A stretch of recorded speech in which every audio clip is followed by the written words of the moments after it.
Good evening, Winnipeg. Good evening, Manitoba. For all those joining us live this evening on our YouTube channel and all of our social media platforms, we say good evening, universe, and welcome to the Illegal Curve post-game show.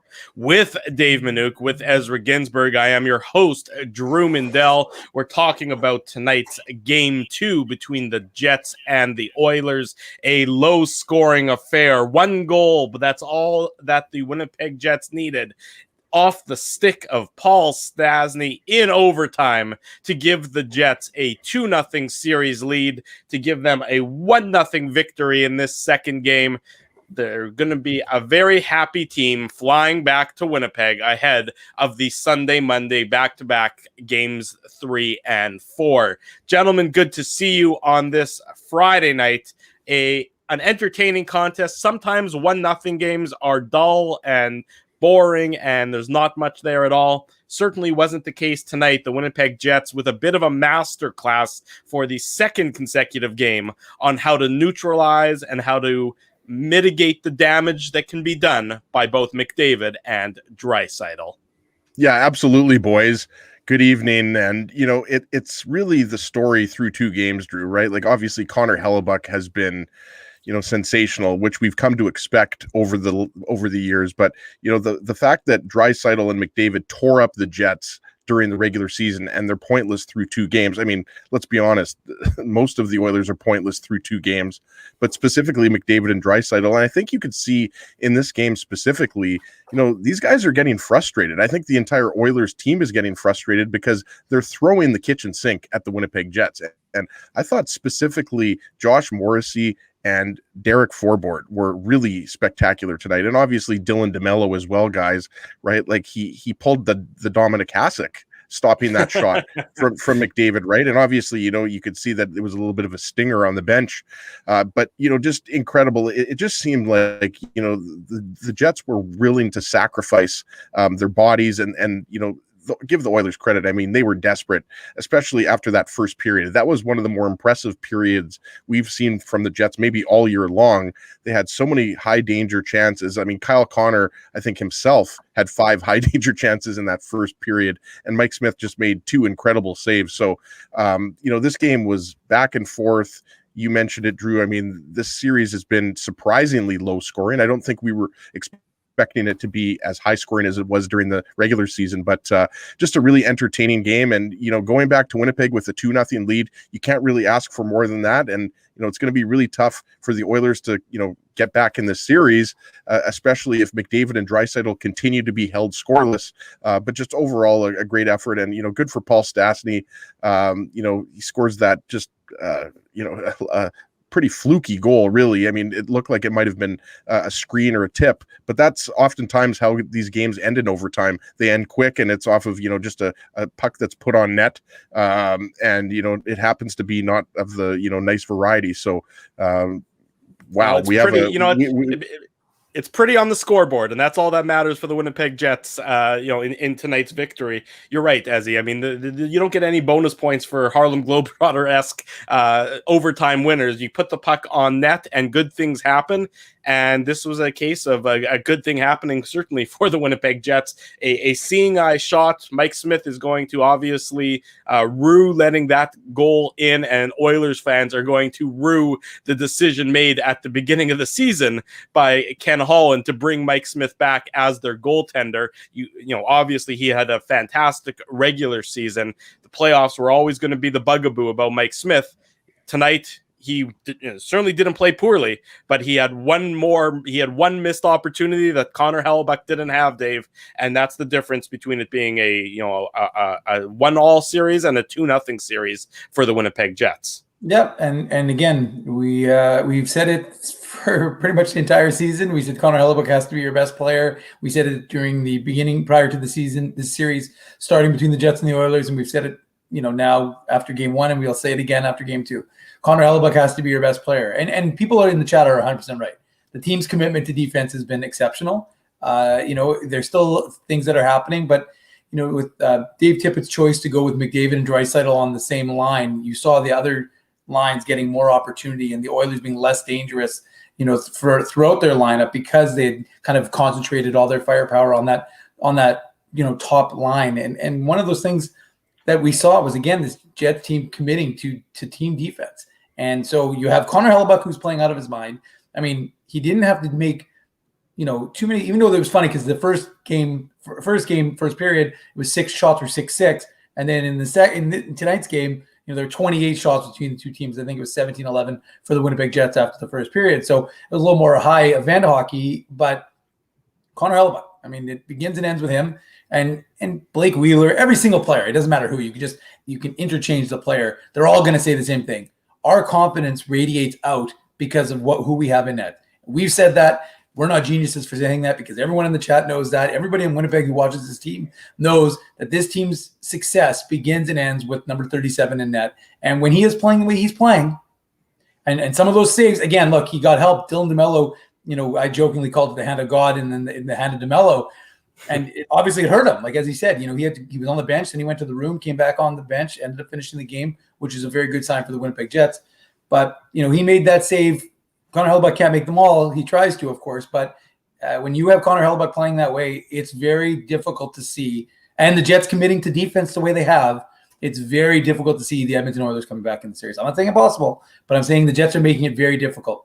Well, then you're absolutely right. And the Jets, I mean, obviously they know what their recipe to victory is. You've seen it through the first 2 games of this series. Game 1, they certainly were outchanced and were outpossessed. Tonight's game, much more even in terms of the possession numbers. This is something that the Jets, traditionally struggle in. The first period for the Jets was very good possession-wise. They won the first period against the Oilers. The first, 10, 12 minutes of this game, they really possessed the puck well, and you saw a Winnipeg team that didn't look like the Jets that we'd seen for the majority of this season.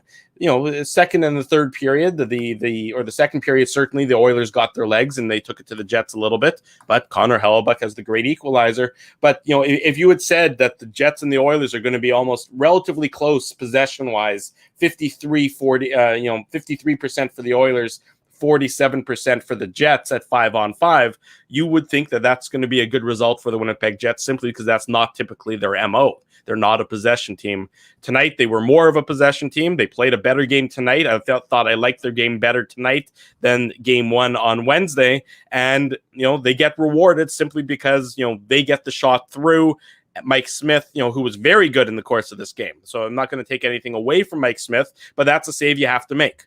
Your team needs you to make that save because they're going up against a goalie. The Oilers, being the they in this instance, are going up against the goalie and Connor Hellebuck, who doesn't look like he's going to let anything in. So the Oilers needed Mike Smith to equal Connor Hellebuck, and he fell 1 shot short of equaling Connor Hellebuck tonight.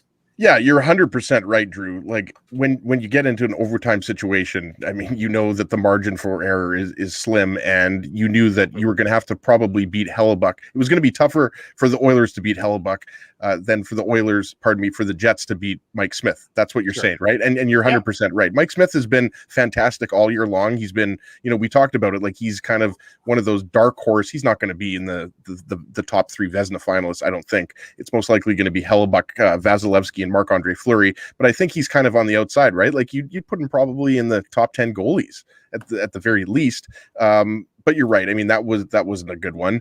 And I think what needs to be mentioned, guys, like we talked about Paul Stastny, like he gets redemption from the penalty he took, and that penalty kill, it was obviously a short 5-on-3, Dave. Like I think it was 20 seconds or something like that. Yeah. But I thought that penalty kill was really impressive for the Jets because the Oilers, I mean, sure, they had some possession, they had some looks, but it wasn't one of those power plays that looked as dangerous as we've seen certainly in games against the Jets, but just in general, we know the Oilers had the best power play in the regular season. So I thought that was obviously wasn't the TSN turning point because the game goes to overtime.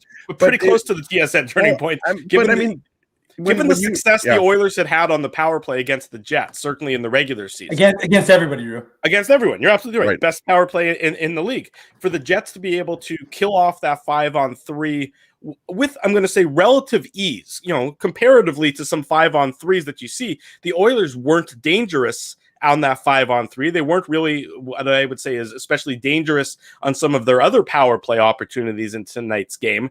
And if you had said that, the Jets, look, I mean, anytime you give up a 5-on-3, you're holding your breath. I mean, you're thinking, okay, a goal's going to go in here. Anytime you're giving up a 5-on-3 to, McDavid and Draisaitl and Darnell Nurse and Tyson Barrie and Ryan Nugent-Hopkins or whoever else they had on the power play there, you're really getting nervous. But the Jets, again, their attention to detail. And I know that I'm a bit of a broken record when I say attention to detail because I've been saying it nonstop since last Saturday's Illegal Curve hockey show.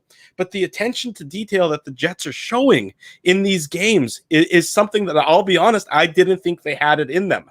I didn't think they had that discipline to be able to play the game necessary. I thought their base instincts would take over at a point in time, and it might cost them. But so far through the first 2 games, and I'm just saying it's 2 games, so it's obviously not the entire series, but through the first 2 games, that commitment and that and the intestinal fortitude the Jets are displaying by maintaining their discipline is what to me is the most impressive. Well, it's a huge hole that the Oilers are in right now. They're down. Not only are they down 2-0, McDavid and Draisaitl have been completely shut out. Yeah, I think they combined for 9 shots. McDavid had 5 shots and Draisaitl had 4. And so I think that, you saw a better performance from the 2 big guns. And, I think there was no shortage of players on the Oilers. Like Darnell Nurse, I thought had a really strong game. Jesse Puljujarvi, I thought was impressive. Kaylor Yamamoto, I think is, you can clearly tell that they've targeted him. Like he's a really skilled player, but he's smaller and they're trying to get under his skin, right? Like you saw him and Matty Perreault going at it, but you're right, Drew. And I think not only are the Jets playing the Oilers physically, they're getting under their skin. Like we know that the Oilers dominated the Jets during the regular season. What was the Jets' advantage? Well, the Jets' advantage was all hands on deck. Like it has to be that type of effort because you don't have a Connor McDavid that can do those types of things that he does, and the only player that you do that can maybe even come close is out of the lineup right now. And obviously, the Jets are hoping that they get Nick Ehlers back for Game 3. I mean, he's going to come back at some point. I mean, if it's a sweep, maybe not, but certainly if the series goes to. Well, absolutely, but I mean, hey, it's not out of the question right now, guys. Like, I mean, this is going to pour some cold water on that team that has a lot of pressure on them. Right, but remember, the Jets were the Jets themselves were a team that lost the first 2 games at home against the St. Louis Blues a couple years ago, and then they went into St. Louis and they won both those games. So, I mean, it's certainly not impossible, and it's not unheard of for a team to win both games on the road and then lose both games when they come into their home building. I just want to make, I understand your point, Ezzy, but I just want to make it clear that, the Jets. I think what Drew's trying to say is that every party has a pooper. Yeah, and look, I'm happy to wear the party pooper hat, Dave. Drew, I hate to break it to you. You're not exactly saying anything that's super insightful. I mean, sure, of course, as he knows that every team can come back from a 2-0 deficit and win 4-2. I mean, I think he knows, as you understand that, right? I think he understands that concept. Yeah. No, but I mean, it's not out of the. It's well, no. Well, yes, when a team is down 2 games, they can still win the series in 6. But I think the way that this series has transpired here, I think is unexpected. I don't think anybody saw this coming, right? I'm not saying that nobody saw the Jets winning the first 2 games. I'm saying that the manner in which it's happened, right? Like McDavid and Draisaitl being completely shut out, I think, and nobody's surprised that Hellebuck's only allowed 1 goal in 2 games. It's just, I think the way that it's happened, the Jets have done an awesome job at shutting down not only the Oilers' top guns, and Hellebuck deserves a lot of credit for that. But I mean, Tucker Poolman again had a great game. Like guys that have stepped up, I think you needed to step up. Like Logan Stanley had another good game. Like there's not too many guys on the Jets that you could point out and say, they were, Pierre-Luc Dubois obviously coming in after an injury. Like I didn't think he was great, but you can understand that, right, Dave? So, huge advantage for the Jets here. They have a chance to make this a really short series. And obviously, guys, the Oilers are going to come out and be very desperate. I mean, this is a situation. What I was getting to is that the Oilers, obviously similar to the Jets, this is a team that hasn't got out of the first round. Like, so there's a lot of pressure on both of these teams, but especially now that you're down 2-0, I think we'd all agree that, the Oilers know if they lose Game 3, then it is over. Well, you go down 3-0. I mean, what's happened? Maybe 12 times in NHL history, I think that a team has come back from being down 3-0. So obviously that would be a significant 8-ball to be behind. But we're still talking about tonight's contest, and look, the Jets defense, the much maligned Winnipeg Jets defense, was impressive again tonight. You think about the number of times where they had impressive sticks. I mean, I'm thinking Logan Stanley had the impressive stick against McDavid, I think, at the Jets blue line, and then on the next rush, that's when he sort of laid the body check on Leon Draisaitl. Impressive. Logan Stanley certainly was noticeable for all the right reasons on the Jets back end tonight. Derek Forbort, there was that very dangerous McDavid rush, and I mean the number of times McDavid hit the neutral zone and got through the neutral zone with speed tonight were not many, but I remember this one in particular, and it was Derek Forbort, backing up, and he got the stick out just in time, well-timed poke check to get the puck off of McDavid's stick and turn what looked like it should have been a very dangerous opportunity turned into nothing. The puck harmlessly into the corner, and then whatever happened after that obviously didn't count on the scoreboard. It's impressive that this is the same team that we saw 3 weeks ago and a month ago that were the Keystone Cops, defensively, that all of a sudden, whatever switch has flipped, and it can flip back, but whatever switch has flipped for the first 2 games of the playoffs, whatever motivation factors Paul Maurice is imparting upon the players, they've completely bought in, and the results speak for themselves. If you had said that the Jets are only going to have really 3 goals, take away the empty net goals on Wednesday night, the Jets are going to only have 3 goals through the first 2 games of the series, you would have thought that it would be 2-0 for Edmonton, not 2-0 for the Winnipeg Jets, Dave. Yeah, and I think a lot of this is probably attributable to these guys not losing faith during that long losing streak. I think that, while people were suggesting that it was time to blow everything up and fire everybody and fire people into the moon, we said that that's not realistic, because at that point of the season, it just doesn't happen. I know, people harken back to the Robbie Ftorek days, as he would go to attest, in the Jersey days of yore. But the reality is that they weren't going to panic, and they maintained, a certain level of faith in each other. And Paul Stastny, a guy who has a lot of respect in the room, in the organization, in the NHL in general, he essentially kind of called his team out, and I think that, what was that, April 26th, maybe, that game, that 6-1 loss, something like that. It's the end of April when Paul Stastny, a month ago. Yeah. So Paul Stastny had that comment. And again, Drew, to your point, you don't just, like everybody said it, Pierre-Luc Dubois said, you don't just flip a switch and suddenly change everything. But these guys had some time. So even though they were losing games, like we said, when you're winning, sometimes it's not always as good at going as well as you think it's going. And when you're losing, it's not always as bad as it looks. And I think that was partly the case with the Winnipeg Jets. There were some games that they lost that were, they lost, but they weren't like completely out of it. And I think what you're suggesting is not inaccurate. I think the truth is that this is a Jets team that has had what did I talk about? And I sounded like a broken record, and I apologize if I did, but what did I talk about with the Manitoba Moose, throughout the course of their long winning streak, that 13-game point streak to basically end their season, except for the last 2 games? I said they showed a complete commitment to playing a 5-man unit. And that was one thing that we weren't seeing with the Jets. We were seeing a lot of individuals out there, but we weren't seeing that commitment to each other. You can't really say that anymore. I mean, this team looks like they've committed to playing playoff hockey and playing low, scoring games, and knowing that, hey, we're not going to, fly up and down the ice. We need to neutralize guys like when McDavid's on the ice, and we have to be aware, and we have to be able to, if a guy has to do a pinch, we have to back him up. And we're seeing that. So to me, those are the attention to detail that the Winnipeg Jets have seemed to have committed to in the first 2 games in the series.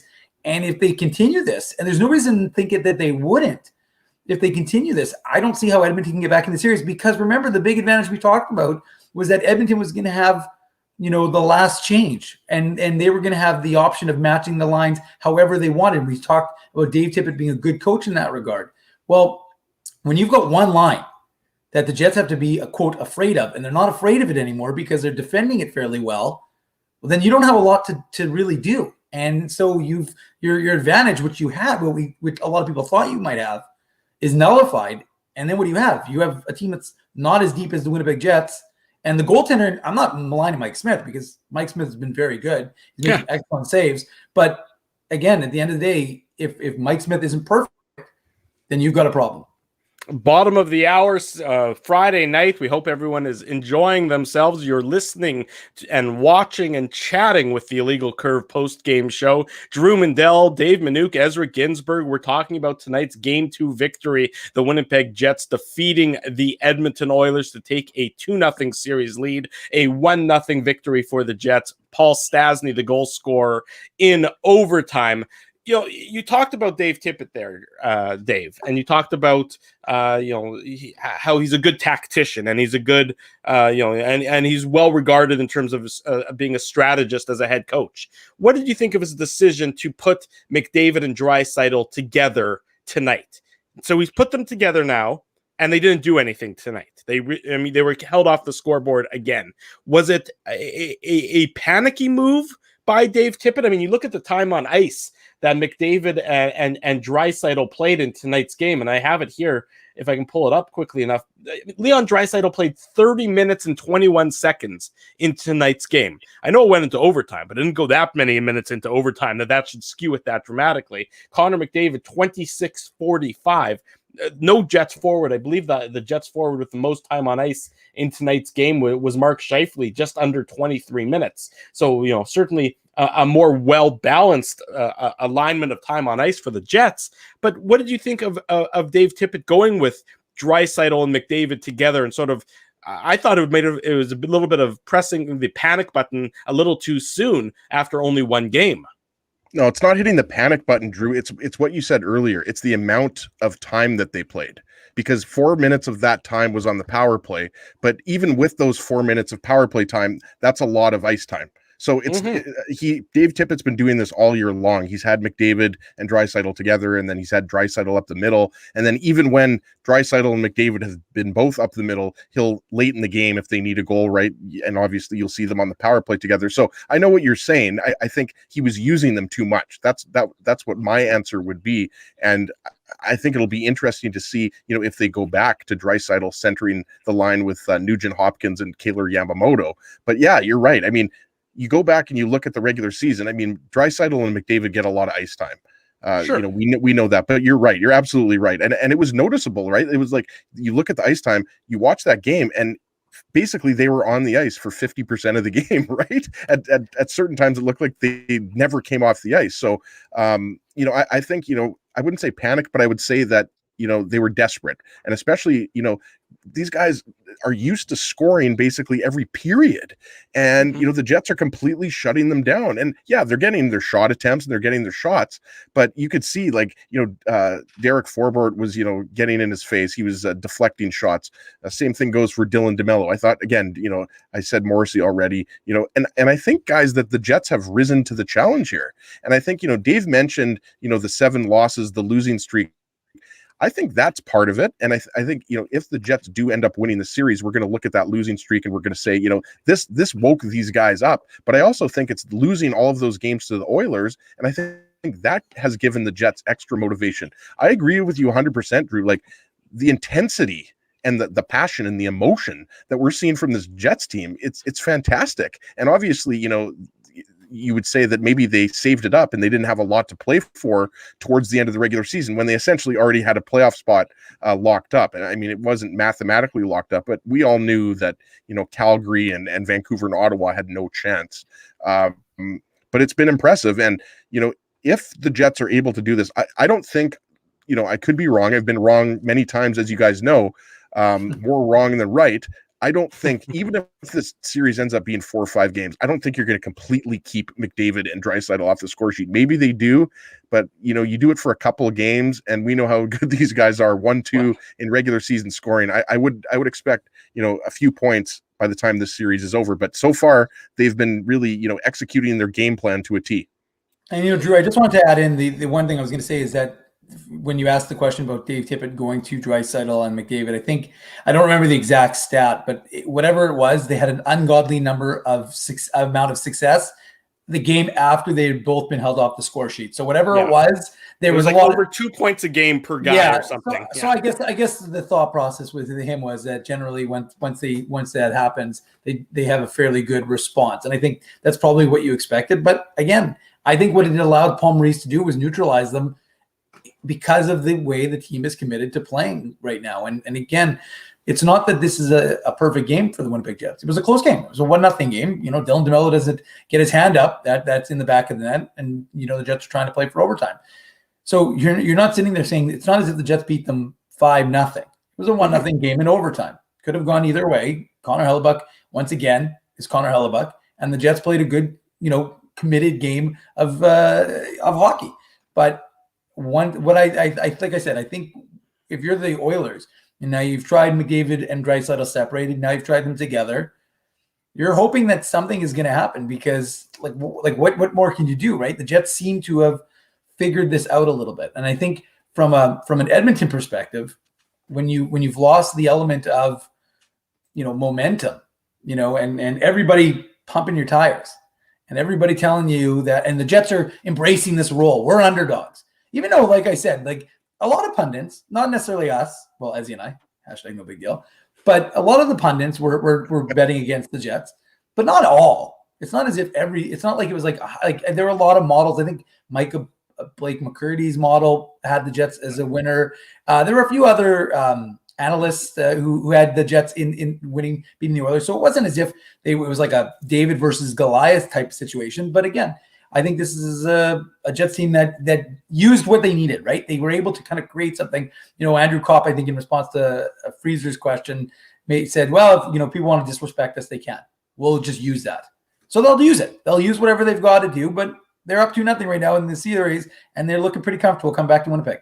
Well, there certainly are comfortable coming back to Winnipeg. It'll be interesting to see for Game 3, of course, on Sunday, how the Jets now, they're no longer the underdog. They can no longer use that card that you mentioned, Dave, the nobody believes in us card. You're up 2-0. You are now in the driver's seat of this series. The pressure is now on the Jets. It's not on the Oilers to some extent, in that the Oilers are already down 2-0. That they, you know, can they come back? Well, if they don't, well, you're down 2-0. And then obviously, you know, whatever the ramifications are that for the Oilers in the offseason, that'll be their situation. The pressure is now on the Jets to close it out. Not close it out in one game, of course. You can't win 2 games in one night, but continue this effort when you are now the favorite, when people are now believing in you. You know that come tomorrow morning, you know, all the hockey world is going to be talking about the Winnipeg Jets and what they did to the Edmonton Oilers so far in this series. You know, the Jets, where's this defense coming from? The Jets, where are they all of a sudden flipping this switch? So the pressure now, you know, reverts back to being on the Jets, and they're going to have to they have to prove themselves again. And, you know, obviously the Oilers now can maybe play a little freer. I'm not saying that they look like they've been playing tight, because I don't think they have been. I think it's just that the Jets have been the better of the two teams. But it'll be interesting to see how the Oilers sort of counteract with the pressure on the Jets as opposed to being on the Oilers now for Game 3. I mean, it's a really fascinating chess match what you have going on here between these two teams, sort of in the rapid fire whiplash effect.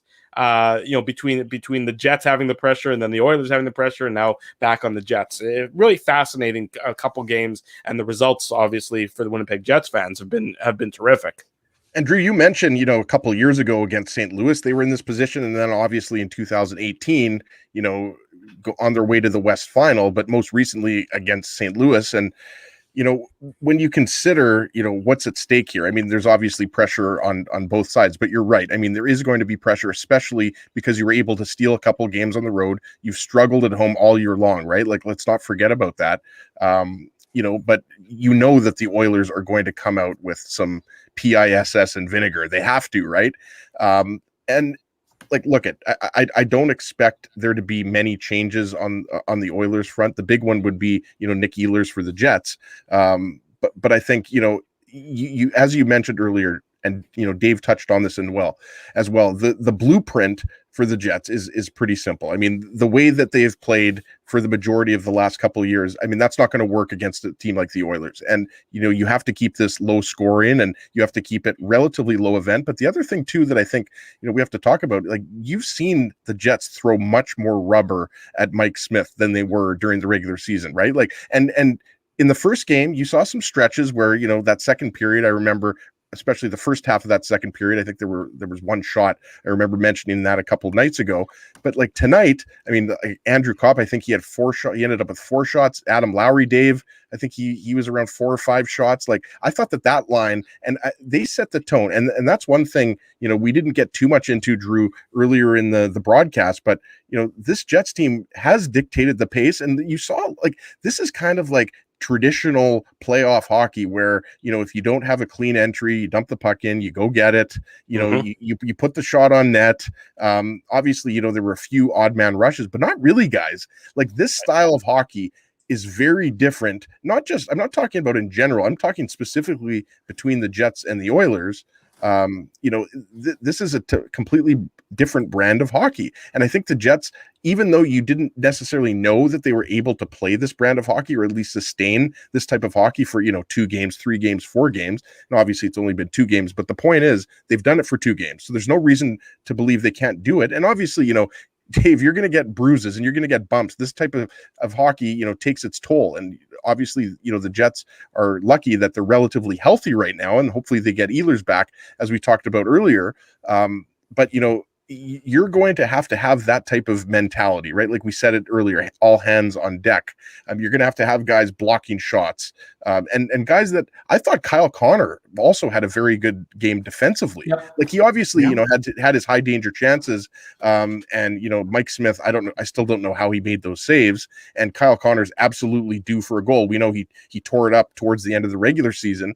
And obviously, I know he scored the empty net goal, but I mean a non-empty net goal. But I thought his commitment to defense, was absolutely fantastic. So yes, we keep harping on this, but yeah, this Jets team is not the same team we saw the last month of the season. And that's a good thing, because they weren't winning a lot of games that last month of the season. So, they deserve a lot of credit. And Dave is right. It's only 2 games. You won by a goal. You didn't blow them out. You're not in complete control of the series, but you're as close to complete control as you can get. And I know some people in the chat are talking about 1990 and, the Jets being up 3-1. Obviously, there's always the chance, as soon as the team that is down 2-0 wins a game, there's that seed of doubt. But the Jets are, look, at the end of the day, you're up 2-0. I mean, you can't ask for much more than that. You're in a good position. Exactly. I'll tell you, Drew, it's not true. I can't tell you what you can ask for. There is. I know. I think I know what you're going to say. I can tell you. No, Ezzy, because I wouldn't ask that till after you have game 3. But what I would ask for is the 600 plus people in this chat right now to smash that like button. Now, we know that not everybody is a subscriber, because not everybody necessarily has a YouTube account, but we would advocate that you do that, get one. And then what we'd advocate you do is smash that like button. Exactly right, because you can't chat if I understand the technology correctly. If you do not have a YouTube account, they're free, so it doesn't cost you anything. That's right. If you don't have a YouTube account, you can't actually join the chat room, and the chat room is where active, and it's entertaining, and it's a lot of fun. So be sure that if you're watching, and we appreciate that you're watching, do as Dave said, hit the like button, subscribe to our YouTube channel, because we go live after each and every Winnipeg Jets game. And of course, tomorrow morning in about 9 hours and 15 minutes, we'll be back on with the Illegal Curve Hockey Show, 9 a.m. tomorrow, back on our YouTube channel. So while you're here, subscribe, hit the thumbs up, join the chat, all that jazz. Be sure to don't miss a minute of anything that we produce here on our YouTube channel with the Illegal Curve Postgame Show and the Illegal Curve Hockey Show. Should I be advocating for Seagram's?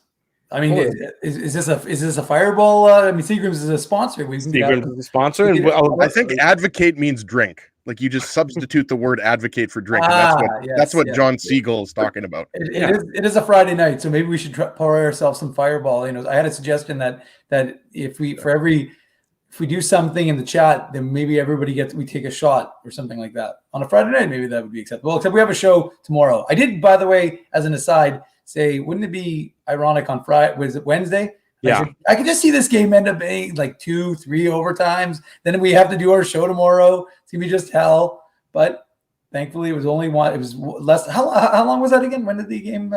5 minutes into overtime, a little bit Yeah. under that. I was Paul gonna say, like, Stastny 4:21? sniping the shot, sniping the shot. I'm not sure if he would consider it a snipe, but nonetheless, it was a shot, a good seeing-eyed shot that Mike Smith, not that he misplayed it, obviously, but it had to go through a couple screens. 4:06 into overtime is the official time of it. Mike Smith has to make that save. Look, I know that there was a screen. I know Andrew Kopp probably got in his vision as he was, doing his net drive, but Mike Smith has to make that save. No excuses. It's not a good goal. Certainly not a good goal to give up in overtime of a 0-0 game. No, you're right, Drew. The only thing is there might have been a little bit of a screen, but you have to fight through that. And, again, I might be, making a little bit of an excuse, but there's no doubt. I mean, we watched the replay. There was no tip. Like, it didn't deflect off of his own defenseman. So that's absolutely the type of save that you have to make. But look, we saw it in the Boston-Washington series, right? Like, Ilya Samsonov, the miscommunication behind the net. Craig Smith scores the wraparound goal, right?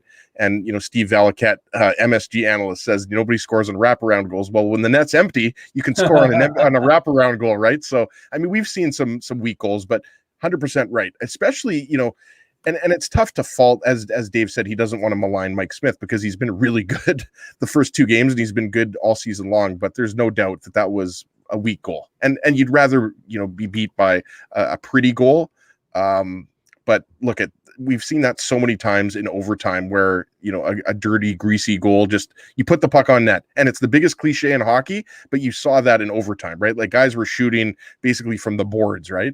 So Mike Smith's going to want to have that one back, but, he's been really good through the first two games, and I expect him to be good in the third game. He's going to have to be. Well, he's going to have to eventually outplay Connor Hellebuyck. Right. I mean, that's really, right now we can talk about any number of different issues in this series, but it's as simple as Connor Hellebuyck has given up 1 goal in 2 games. He's dialed in. He's dialed in, and we've seen Connor Hellebuyck get dialed in before in circumstances like that. And, even the he's also expecting. Thank you for that. But the Darnell congratulations, he's expecting. The save. He announced it on Instagram. Why can't you talk about that? I guess you can. I don't follow him on Instagram. Apparently, you do. His wife or fiance announced it. Oh, isn't that nice? Well, good on them. Congratulations. I'm sure that'll be. It's a nice little boost before game 2. Certainly, a birthday for game 1 on Wednesday, and a baby for game 2 on Friday. Who knows what game 3 on Sunday is going to bring? But you see Connor Hellebuyck at his peak right now. The save that he made on Darnell Nurse, where. He had no business making that save. He's strong with the pad. It's a golden opportunity for one of the best offensive defensemen in the entire NHL. And Connor Hellebuyck, just swallows up the puck and makes it look effortless. It's certainly not effortless because you don't have to be a goaltender to know just how damn good that save was. But that's what the Edmonton Oilers are having to get over right now. And I think that he's in their heads a little bit. The way he's playing, the way he is just absolutely dominating and controlling the series through the first 2 games. He is winning. And what is Connor Hellebuyck all about? He's all about the sort of the psychological side of the game, where he's never gets down on himself no matter what you see happen in the course of the game. His fundamentals are always good, even when you and I and Ezzy and other people would say they aren't good. Right now, Connor Hellebuyck is mentally strong, physically strong, and he's backstopping the Winnipeg Jets to a 2-0 series lead over the Edmonton Oilers through the first couple games, Wednesday and, of course, tonight's overtime winner. And again, Drew, you've already accused yourself of being a broken record. I'm gonna suggest that I'm being the same. Because as good as Connor Hellebuyck has been so far throughout the course of the series, the Jets' defense, and when I say defense, I don't mean defensemen specifically. I just mean the total team commitment to defense is so much better in these 2 games in a playoff game. You got to give them credit. It's as simple as that. This is a team that a lot of times, look, guys, how many people, including folks on this show, myself included, thought Scheifele and Connor and Wheeler were going to get swallowed by McDavid and Draisaitl.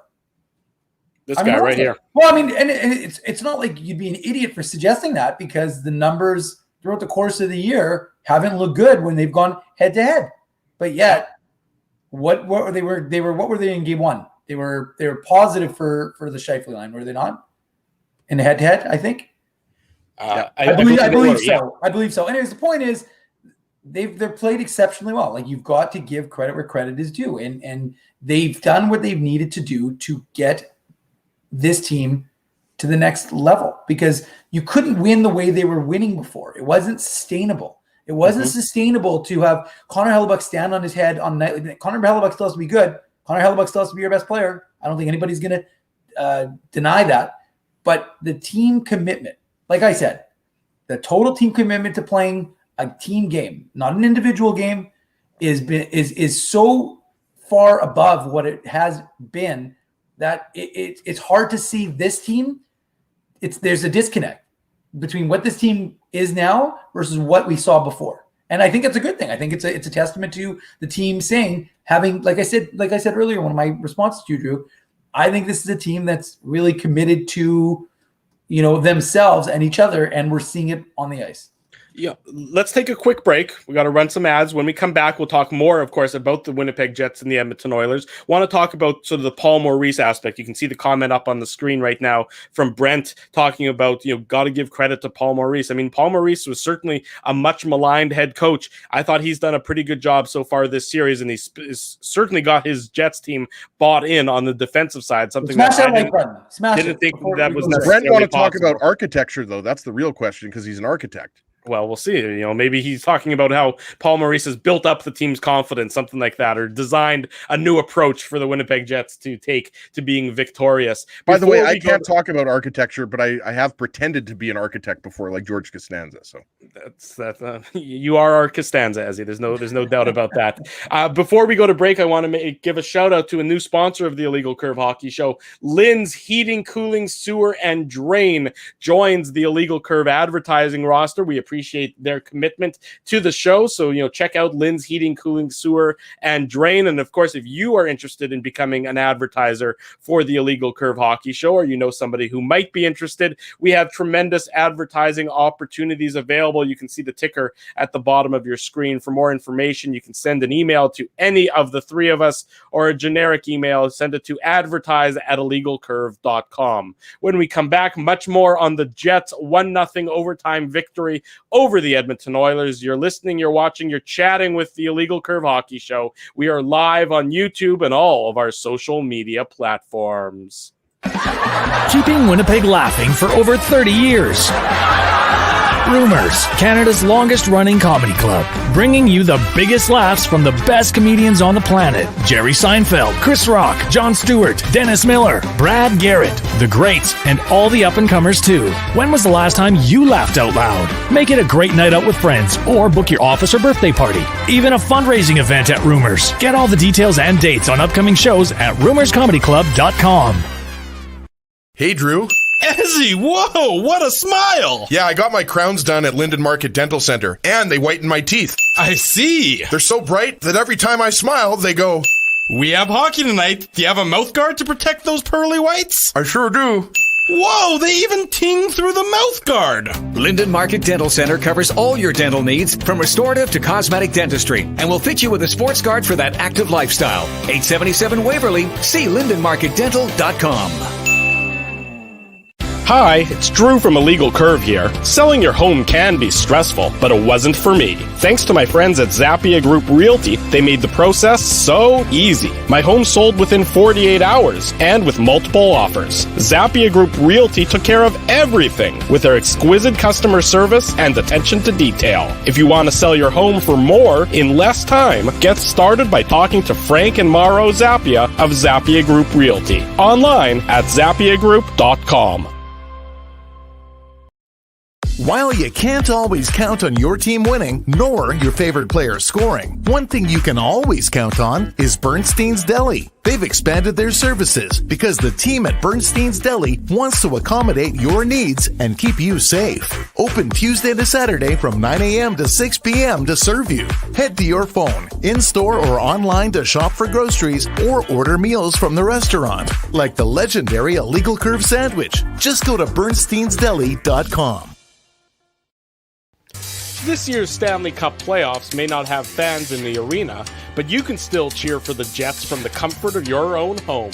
Thanks to the team at Lynn's Heating, Cooling, Sewer and Drain, offering discounted air conditioning or furnace tune-ups, you may want to cheer a little louder. For Winnipeg residents, Lynn's is offering next-day discounts of 10% off AC or furnace tune-ups for each goal scored by the Jets. Cheering for the Jets just got even better thanks to your friends at Lynn's. So you're a pizza person, you married a wing person, but somehow your kids are salad people. You can't pick your fam, but you can pick your BP meal deal. Starting from $18.99 for takeout or delivery at bostonpizza.com. We are back with the Illegal Curve post-game show Friday night. Drew Mandel, Dave Minuk, Ezra Ginsburg with you. A reminder, tomorrow morning, 9 o'clock. That is in a mere 9 hours and 5 minutes. We are going to be back with the Illegal Curve hockey show. We're going to look back, of course, at the first 2 games of the series, talk about the back-to-back, the Sunday-Monday back-to-back, and obviously the questions that will be surrounding those 2 games and the health status of the Winnipeg Jets, particularly Nikolai Ehlers, and when his return. It seems like it's impending, but obviously the Jets would love to see him back on the ice for Sunday. Ezzy, who's joining us on tomorrow's show as guest to talk about this Jets-Oilers series? Well, you know. No, but I'm giving you the opportunity. I'm throwing you a bone. We've got you throw me a bone, I'll chew on it, Drew. So be careful with what you say. We've got Kenny Wiebe coming up to recap tonight's game, and then we've also got Derek Van Diest, who covers the Oilers for Post Media, and then Seth Rorabaugh, our good friend. Remember, he used to have the Empty Netters blog. He covers the Penguins and has for a very long time. So he's going to come on and talk about the Penguins-Islanders series, which has been fantastic. And, of course, the winning goal of last game coming from ex-Jet Brandon Tanev. There you go. Thank you very much. So that is tomorrow's Illegal Curve hockey show, but still tonight we're talking about the Winnipeg Jets, their 2-0 victory, 1-0 victory, 2-0 series lead over the Edmonton Oilers. I found it Who won funny. the ICOT pool, by the way, Drew?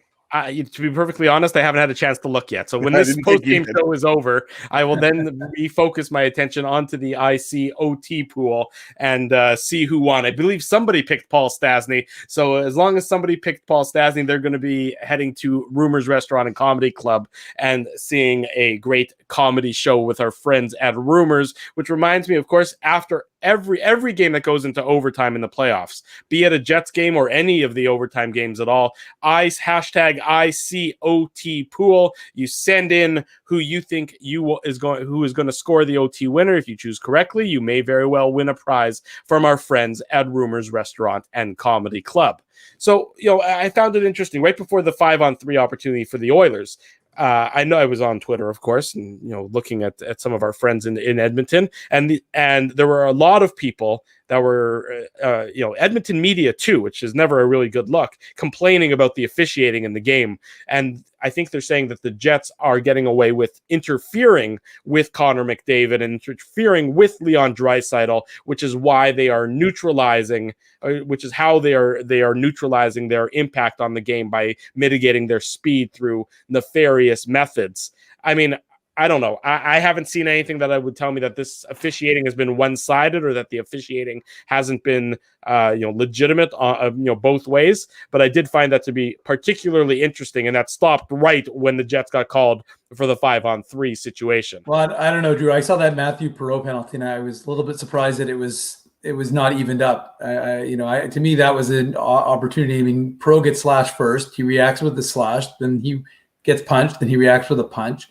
I mean, maybe they felt it was more egregious, but to me, that wasn't evened up, and they gave Perreault a penalty. So, I'm not complaining that Perreault got a penalty because I think it was a valid penalty. I just thought that it was. So I guess what I'm saying is, like, it's one of those games, like the playoffs, the refs are generally going to blow the whistle. I mean, look, during the broadcast, when Ryan Nugent-Hopkins knocked the puck out of the over the glass as his least favorite penalty in the entire compendium of penalties in the NHL for what would have been a delay of game.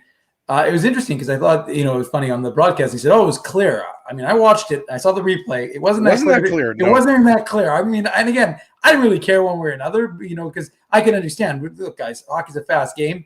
And even if you have, 8 eyes on that puck or maybe not necessarily 8 because not all the officials are paying attention to the puck, but they miss it, and it wasn't that close, right? Like I thought it was a close play. I didn't think that it was on Dubois' stick. I thought RNH hit it while it was rolling. That's the reason it went out.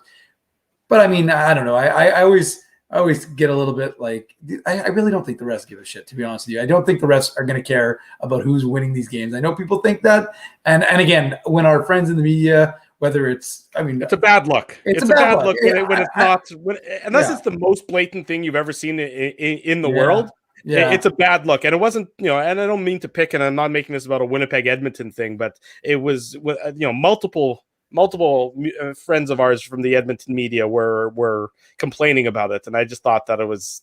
I didn't see anything that was so one-sided that it would warrant a journalist putting on their rooting hats to make comment about that. So I found that to be odd during the course of tonight's game, and of course it ended when the 5-on-3 happened, which funny how that coincidentally ended any complaining about the officiating. But look, the Jets get full credit for their 2 victories in this series so far, and and it's a top to bottom effort. And if you had said that Logan Stanley and Tucker Poolman would be as impactful as a third pairing as they have been, and that Paul Maurice, we talk about, I mentioned that we wanted to talk about Maurice because I think, look, I'm a critic of Paul Maurice's. I've often been critical of some of his decision making. Sometimes. Often I find some of his decision making to be curious, and I'm not shy about saying that here, as anybody who watches this show knows. But I think he's done a fantastic job in this series so far. I think that he has not been afraid of basically any of the matchups. I mean, how many times today did we see Connor McDavid's line go up against the Jets' fourth line? I mean, at least 3 times that I counted. Now, that certainly is not what I would advisable on a long-term basis, but as Dave Tippett runs his 2 best players into the ground in the first 2 games of the series, Paul Maurice is deploying everybody sort of very evenly. He's getting enough minutes for everybody throughout the course of the game. Right now, Paul Maurice, if the series ends after 2 games, I would say Paul Maurice has clearly outcoached Dave Tippett. Yeah, there's no doubt, Drew. And I agree. I think that's a good point that you made. Like, we know that, the Jets' fourth line isn't played as much as other fourth lines, but this year it's played a little bit more, right? Like in previous years, sometimes you saw the fourth line only out there for 5-6 minutes. Yeah. And I still really like what Dominic Toninato is doing, guys. Like, obviously, he scores a huge goal in the last game, and it ends up being the game winner. But like, I just like how he brings energy to that line, and obviously, I'd love to see Jansen Harkins in the lineup. I think he obviously adds another dimension to that line with just his work ethic as well. Nate Thompson, Trevor Lewis, what you're going to get out of these guys, right? Like they're good, smart, defensive-minded players, right? Like Thompson can win faceoffs. He can lay the body. Trevor Lewis can kill penalties. He scores the odd goal, sometimes shorthanded. And I like that he's rolling these lines fairly evenly. And I like that. And you mentioned Stanley and Poolman. I disagree a little bit, Drew, in the sense that yes, I don't think we necessarily thought that they would factor in, on 2 goals in the first game, but we talked about this, like when Morrissey and Poolman were playing together and struggling, we said the obvious move here is move up Morrissey and DeMello. And Morrissey and DeMello guys are out there against the McDavid Draisaitl line a lot. And if it's Forbort and Pionk that happen to be out there, they've been out there a lot. And Pionk had a very quiet game, but sometimes that's a good thing. And I do agree with you, Drew. I don't think at all that the reffing has been one-sided, because as we know, love it or hate it, less is called in the playoffs. It just happens every year. Things that were called during the regular season aren't called in the playoffs. And I can hear an argument why, more should be called, but I thought they were consistent, and the Oilers did have more power plays than the Jets tonight. Obviously, in the first game, you only had 1 power play. So I don't think that's an excuse here. I think you're trying to find reasons why the Jets are shutting down the Edmonton Oilers, and McDavid and Draisaitl are obviously the 2 guys that you expect to score every night, but you have to give Jets credit, right? Like, I think, they went into this series as a huge underdog. As we talked about, most people were picking the Oilers, and, the Jets are up 2-0 with a chance to make this a very short series. Lots of hockey to be played, Dave. But, I think it's going to be very difficult for the Oilers to come back and win the series. I'm not saying they can't make it interesting, but I don't know. I mean, it's going to be very tough for them. Winning 4 or 5 is very difficult. I have another question. It's actually unrelated to this game, but it's something that I've been seeing in the chat for the last few games. Who is Corey?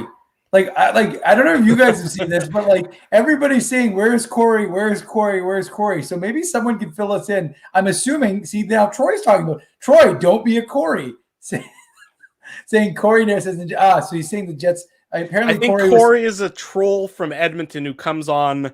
It's possible we've blocked them. I wonder if no, I don't think so. I don't think so. I don't know. Oh, so videos of Reddit is telling us. I don't want to say the guy's name, but yeah, I know. I mean, the problem is, guys, I pay attention to the chat, but sometimes I got to look at Ezzy and Drew, so I'm not always paying attention. I've seen you guys talking about Corey, but I didn't know specifically who Corey is. So, he's apparently a Sportsnet photographer.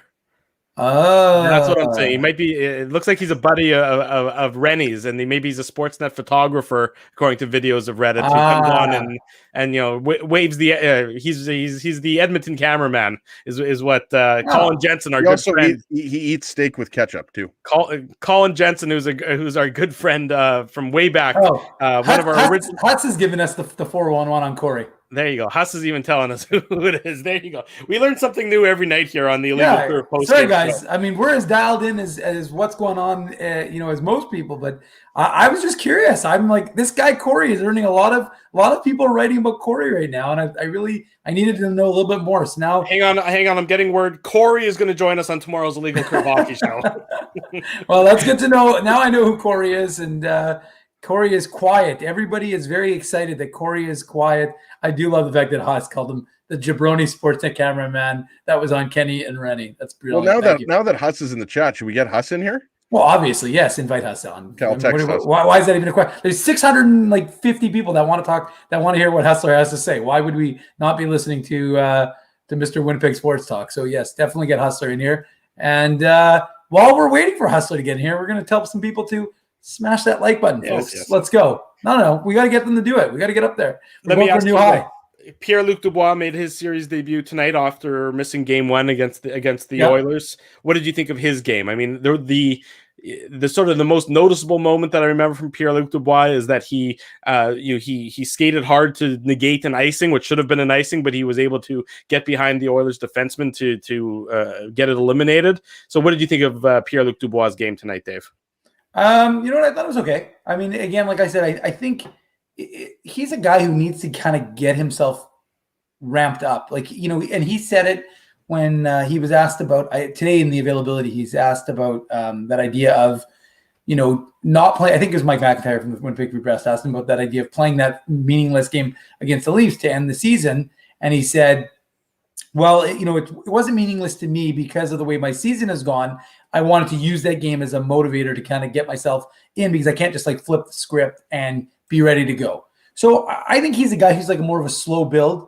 You're not going to just see him explode in. And again, I like what he brought.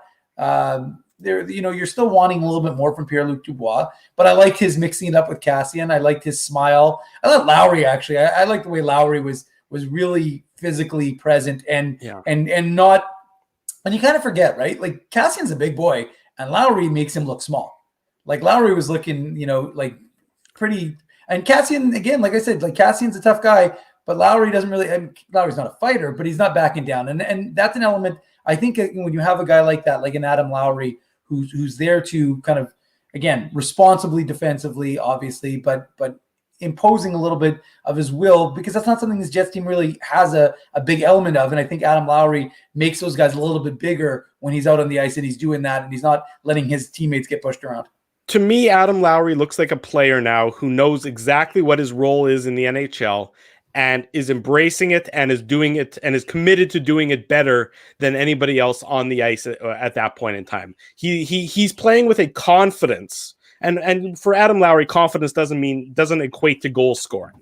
That's just not his game. But he's playing with a confidence that makes him almost seem even bigger on the ice. The way that he's saying, look, I'm going to impose my will on my opponent. I'm going to win every shift I'm going to win the battles that I need to win against my opponent. And he's, you almost see him. I mean, he's not young anymore, by from a hockey player's perspective. But you can see that he's now a man out there, and he's really sort of taking over the shifts that he plays. Yeah. And that's, it's a difference maker. If you can have an Adam Lowry like that, who's a beast, who's a beast on the ice, and who every other opponent has to pay attention to and focus on, not because, you lip service, but because he actually impacts the game, and actually it can be a difference maker in the game. That's a huge, huge change for the Winnipeg Jets. And you see him, I think, embracing that and embracing the pressure and embracing everything that comes with that role. Absolutely. And I think towards the end of the season, boys, when Lowry, missed those games, I forget how many games he missed. I want to say, 4 or 5. You could tell how valuable he is. I'm not trying to make you nervous, Troy, when I'm smiling, but, he's been a valuable member of this team for a long time now. And, he just continues. And, a few people in the chat I saw say that, future captain. And obviously, I don't think that's going to happen imminently, but, he's quite a bit younger than Wheeler, so it's possible, but he definitely has those characteristics. And you're right, Drew. I mean, he has turned into basically a jack of all trades player, right? Like he doesn't necessarily get as much power play time, but he's a guy that, he's all over the ice. He has an impact all over the ice, not just physically, but making those kind of small plays. He's a great defensive forward. We know that. And, it kind of goes back to like blocked shots were led by Mark Scheifele tonight. Like you don't expect Mark Scheifele to lead you in blocked shots. And I think that's really, indicative of how well the Jets have been playing defensively. And they're giving up a lot of shots. There's no doubt they've done that all year long. But I think that if the Jets are going to continue to play this way, I mean, it's going to be they have to play this way. I mean, there's no reason. It would be insane to think that the Jets are going to switch their style when it's been this successful. But to your point, Ezzy, the number of successful back checks that have turned into turnovers forced by the Scheifele, Wheeler, and Connor line, back checks where they're forcing those turnovers inside the Winnipeg Jets blue line and then transitioning the other way is really remarkable, I believe. You don't see that. You never saw that from that line at all during the regular season.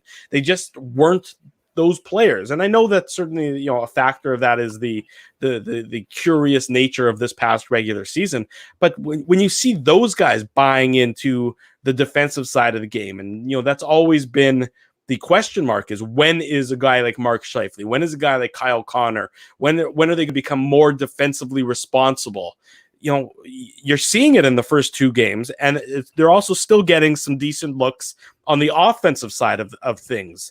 I mean, Kyle Connor, I think he had 7 shots on goal in tonight's game, and a couple of them, as we mentioned, were pretty good scoring chances. So you're seeing I think you're seeing the Jets top line realize, at least through these first 2 games, you're seeing them realize, hey, we can perform defensively in our own zone, and it's not going to necessarily cost us anything on the offensive side of the game. Yeah, not just pretty good. Those were A+ chances, Drew, but obviously your point is really well taken. I mean, this line, I think when Paul Maurice went back to that line, when Ehlers and Lowry were out of the lineup, Ehlers and Dubois were out of the lineup, you're thinking, okay, I mean, that's old reliable, but we know what their deficiencies are on the defensive side of the puck. But you're right. I mean, I really think, guys, that it comes down to, and it often does in the playoffs, right? It comes down to, I mean, who wants it more? Who's going to step up more? Who's going to execute more?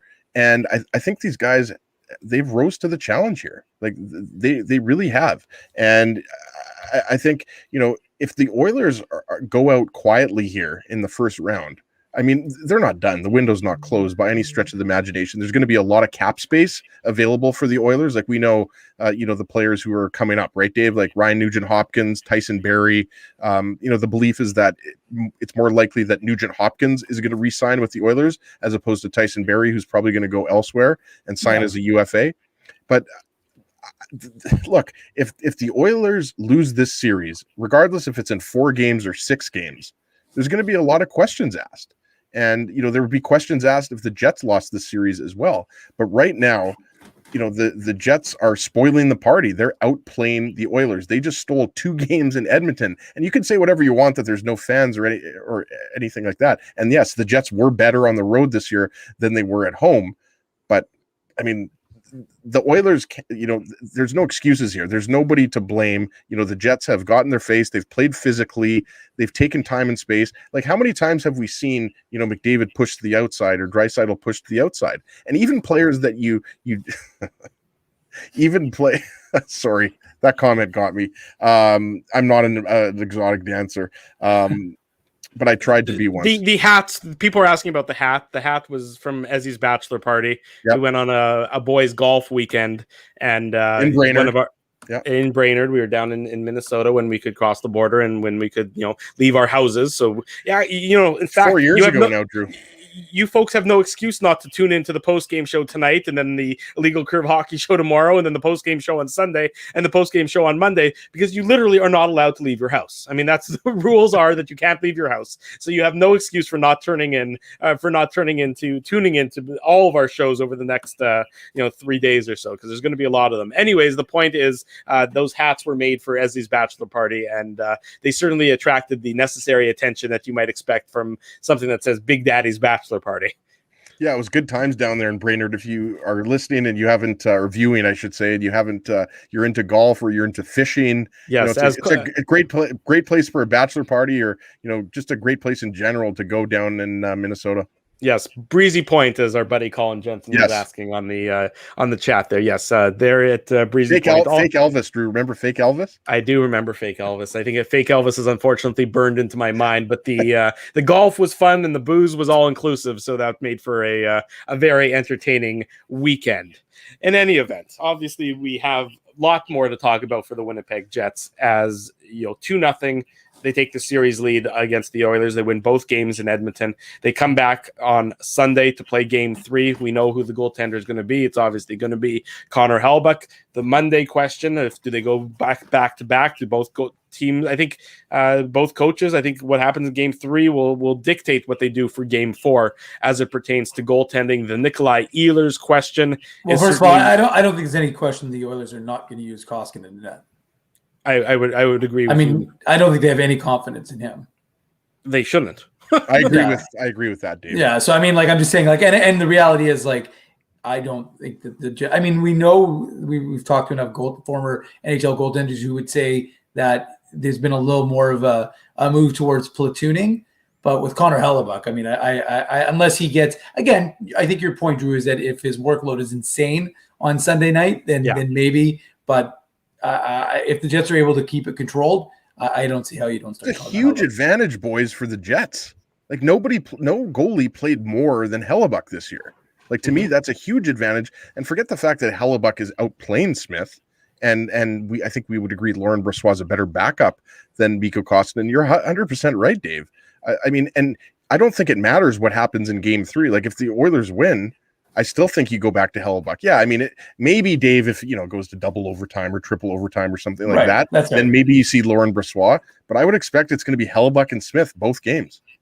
Well, obviously, we know we'll find out on Monday what's going to happen with that, but we have Game 3 before that. That'll come, of course, on Sunday night, a 6:30 puck drop, which means post-game show will be closer to about, what time? 9 o'clock, give or take a couple minutes for the post-game show. Unless there's OT. 9 o'clock for the Game 3 post-game show. 9 a.m. tomorrow for the Illegal Curve Hockey show, which is in, not very many hours from now. So why don't we wrap it up? Some final thoughts from both of you guys, and then we'll tell everyone to head over to Kenny and Rennie. They're getting started. I think it's Sean is there with Scott Billick. Yeah, Sean and Scott right now. Sean and Scott to start, and then our buddy Ken Weeb is going to join them in about, I think, done writing in about 15, 20 minutes, and then Weber's going to join us tomorrow morning as well. So final thoughts from each of you based on what you've seen tonight, what you've seen through the first 2 games of this series. Well, I'll go ahead. I'll go first, Dave. Sure. First off, I just love, the vitriol that we're seeing between these two teams, right? This is a series now. And obviously,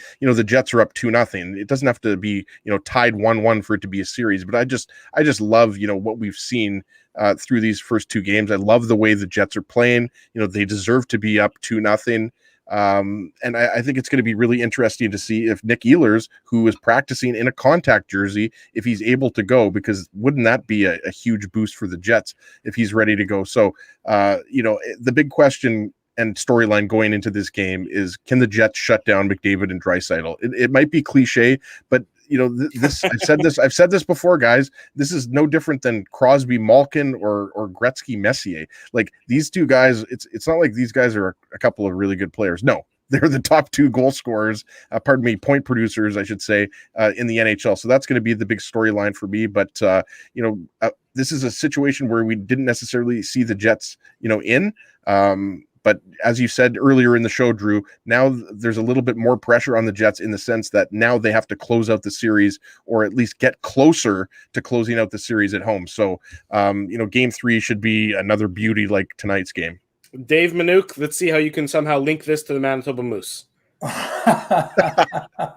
Well, I mean, if everybody hasn't seen my Manitoba Moose end of season roundtable, then I would suggest you give it a watch. You can learn quite a bit. I had Pascal Vincent on. I had General Manager Craig Isinger on. Plug that show, Dave. I spoke to Dylan Sandberg. I spoke to Johnny Kovacevic, 2 Jets draft picks. I spoke to Jeff Malott, player they signed out of Cornell College in the United States. So, although he's a Canadian Ivy kid, League, no big deal. Yeah, Ivy League. Yeah. So that's one league that would not have the three of us. So there you go, Drew. I've managed to tie it in. Everybody, that show is available on our YouTube channel, so you can go back and watch that. Actually, really good information. You can also download that on podcast and listen to that. So I'm always happy to tie it back to Manitoba Moose. I mean, if you want, I can tie it back to how many of the players that were on the Winnipeg Jets roster tonight played for the Manitoba Moose and had an impact with the Moose before they made the jump to the Winnipeg Jets. And it's something I've talked about with a lot of draft picks, something people sometimes don't, we tend to forget. We've talked about it with Moose head coach Pascal Vincent on our Illegal Curve Hockey show many times before, that idea of instant gratification, the need for people to understand that guys take time to develop. Logan Stanley, a guy who's getting, a lot of love right now in the chat. He's a guy who needed time in the American Hockey League before he was ready to make that jump. And you're seeing the value of what he gained learning in the American Hockey League. Same will go for Dylan Sandberg. Same will go for Johnny Kovacevic. Same will go for David Gustafson. Same will go for Cole Perfetti. There's a long list of guys I can list off that are going to benefit big time, and later on the Jets will benefit by their spending time in the American Hockey League. So, there you go. I've managed. Thank you. I managed to do a little Moose segment, as I'm always happy to. But yes, and before I go, make sure you drop a like. Give us a like on this one. This is another big show. Loving these post-game shows. We don't care what time they are. We're ready to go anytime, day or night. It's the Legal Curve post-game show. And drink Fireball. And speaking of day, it'll be in 8 hours and 38 minutes, 9 a.m. tomorrow morning, or actually this morning to be perfectly exact. We will have the Illegal Curve Hockey Show back here on our YouTube channel. As he mentioned, Ken Weeb's going to join us. Derek Van Diest from Post Media is going to join us for the Edmonton perspective. And Seth Rorabaugh, our good friend who covers the Pittsburgh Penguins, is going to join us as well. So we'll be back at 9 a.m. tomorrow with the Illegal Curve Hockey Show. The post-game show after Game 3 on Sunday, right around 9 o'clock, 9:15, somewhere around then. So you can stay tuned for that as well. We want to say a big thank you to our sponsors: Rumors Restaurant and Comedy Club, Linden Market Dental Center, Zappia Group Realty, Bernstein's Deli, and Boston Pizza. Support these fine local businesses. Also, Lynn's Heating, Cooling, Sewer, and Drain. Support these fine local businesses because they support Illegal Curve Hockey. Big thanks to everybody for joining us on the program and keeping the chat room so active and fun. For Dave Minuk, for Ezra Ginsburg, I'm your host, Drew Mindell. Until tomorrow morning at 9 a.m., or actually later this morning at 9 a.m., we wish you good night and good luck, and thanks for watching the Illegal Curve post-game show.